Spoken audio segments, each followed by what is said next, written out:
we are going to test this unique releasable block. It is a block, which means it gets blocked into the anchor, allowing you to rappel this side. And when you're done, you can pull this side and retrieve your rope. However, if you need to set rope length, you can adjust this because it is releasable. Or if you need to rescue someone who's got their hair stuck in their rappel device in the middle of a waterfall, you can do that with this because it's releasable. However, this one isn't tied off, and we're going to test it in different diameters to see if it is safe or how low it slips. What are we doing today? We're gonna learn, we're gonna have some fun. So you twist the crap out of that, and then you have a turtle.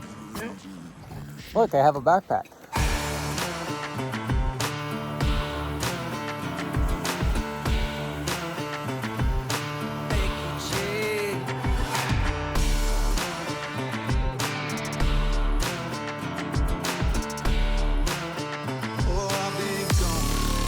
You want to come off the rope right above the water.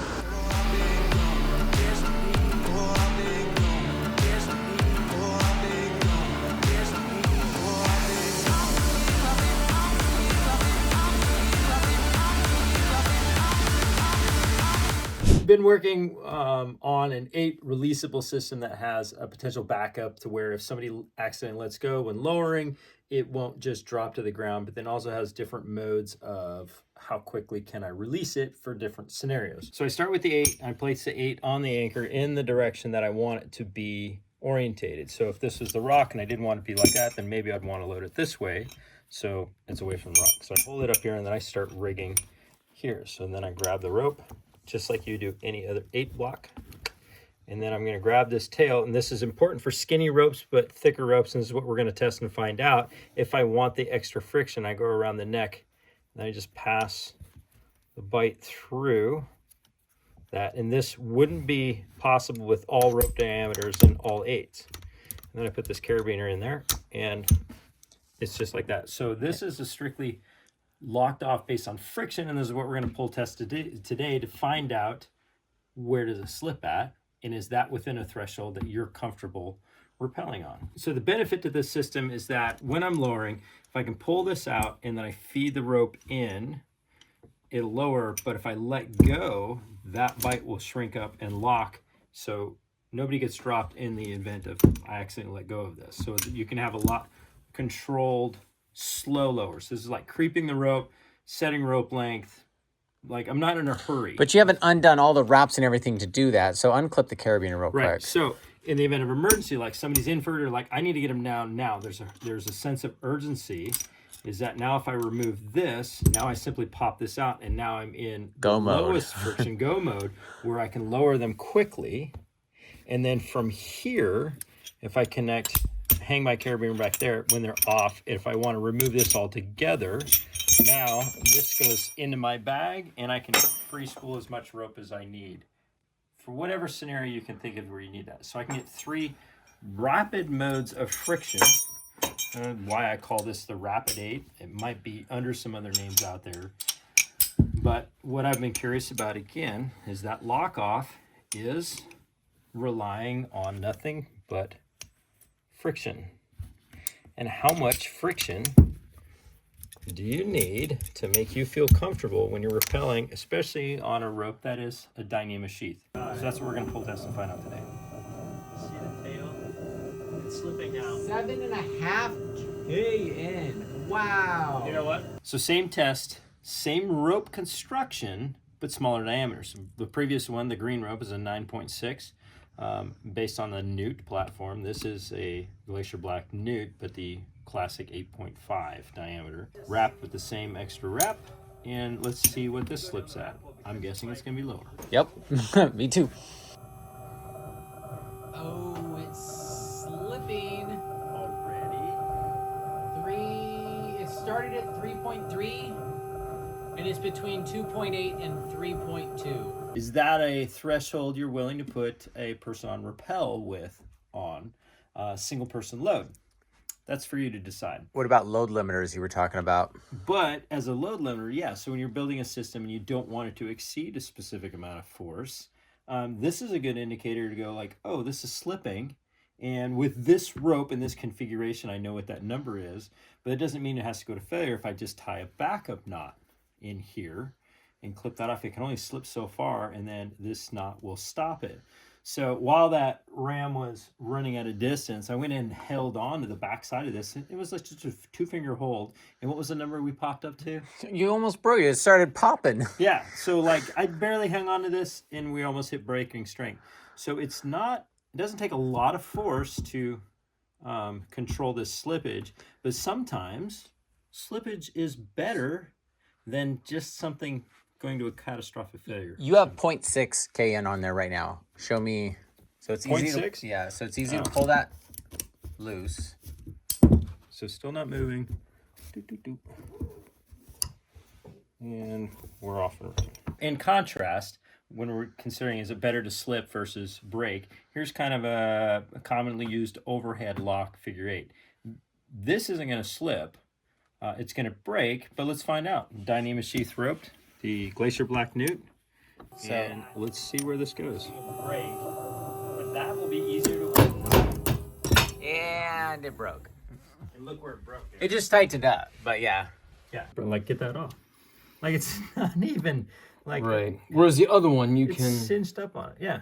It's like I wouldn't even use this in lieu of a knot. It's like, oh, well, let's do this instead of a knot so I can untie it. You're like, still turns out challenging. Still turns out you need a knife. It's excellent. It's a knife block. New category. Another new brand in the category of canyon ropes that we carry now at hownottto.com is the CE4 Y ropes. And we're going to test each one of these because we have a slick line, a pick line, a thick line, well, it's so hard to remember. A slick line, a quick line, a sick line, a pick line, and a thick line. Wow. Now, the outer sheath is one thing that will determine how quick it slips. Now, if this thing slips below 2 KN, is that safe to use in a rappel in case you jerk rappel and you're not smooth? Because if you are 1 KN or 225 pounds and you are rough as you go down, then you might make it slip. But is a little slipping okay if it's just that much? That is for you guys to decide. I'm just the guy testing here. And just remember that HMPE is Dyneema, and that is the most slippery. And polyester is a very static material. It's commonly used in this. It's cheap, and it is quite grabby or adds a lot of friction. Aramid is Technora, and that is somewhere in between. And Vectrin is another high-tech fiber that is also somewhere in between, super slippery and super grabby. Now let's test them all. Let's start with the thick line.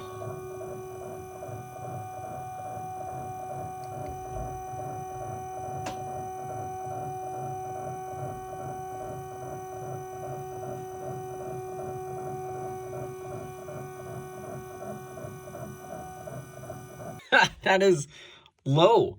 So 2 KN is right there. So it started at 2.6 and then went down.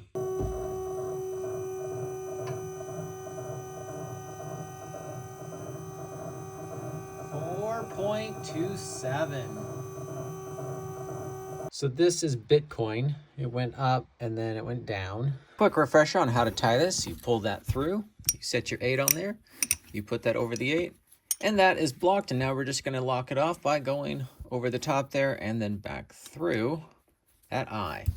Let's see how that does.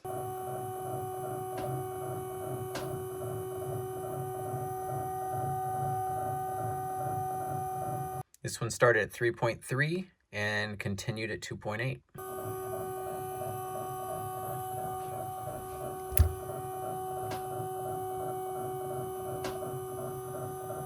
This is where the carabiner rotated, but it took 2.5 and continued around 2.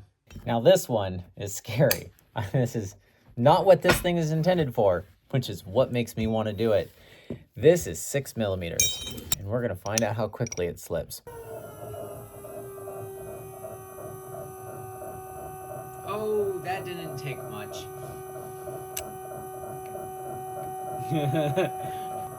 Oh, it slips with my hand on it. Ah! So 1 KN is about how much force you might get while you're rappelling, and it's right above that line, but it continues to slip below that line. And then if I held on to it, it went all the way up to 4.93. I have a feeling that this thick line slipped so low because the polypropylene in it allowed it to get flat.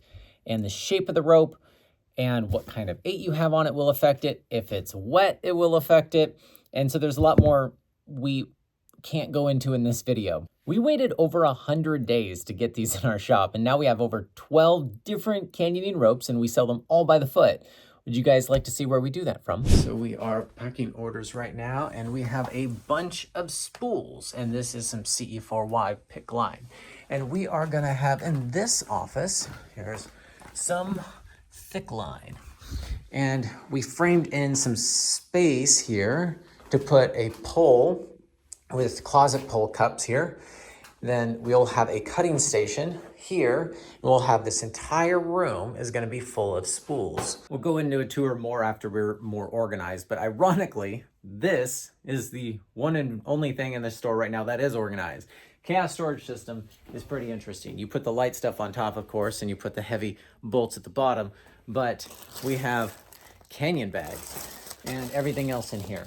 And nothing, there's no other cam in this box. And so if you have a cam in 51302, you know it's that one. Plus we scan it. We are obsessed about shipping reliably. If we don't ship your order the day you order it by 1 p.m. Pacific time, your order is free. We don't want you to support this channel by buying from us because it's a sympathy purchase. We want this to be your best option, your best price, your best selection, and that we're reliable. So thank you for choosing to buy from us. It does help us a lot. I would like to test an Italian 8. Brent showed me how to tie this, and he says it won't slip, and I question it. With most ropes, it won't With slip. most That's a Dyneema ropes, sheath. but this is a special Dyneema sheath, and so we're gonna see. If we twist it this way, the load strand doesn't capture the brake strand. So we need to twist it the other way. Yeah. So now the load strand is capturing the loose brake strand.